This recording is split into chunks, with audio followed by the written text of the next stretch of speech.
Hello বন্ধুরা, আমরা কালকে গেছিলাম নিউ টাউনের ওইদিকে আইফেল টাওয়ারের ওইখানে সবাই মিলে ঘুরতে গেছিলাম। আমরা, ছেলে, আমি, আমার হাজবেন্ড। এই জায়গাটা খুব প্রিয় জায়গা আমার। এই জায়গাটা খুব পছন্দের জায়গা। এটা আমার আমার খুব ভালো লাগে এই জায়গাটা আসতে। কিন্তু এই রাস্তাটা খুব আমার পছন্দের জায়গা।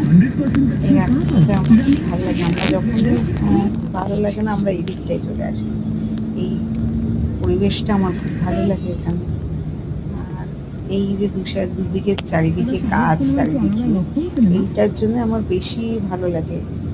গাছগুলো এত সুন্দরভাবে সাজিয়ে সাজিয়ে রেখেছে, এত সুন্দর লাগে। মনে হয় এই জায়গাটা মনে হয় কোথাও থেকে আমি এখানে চলে এসেছি। খুব ভালো লাগে জায়গাটা।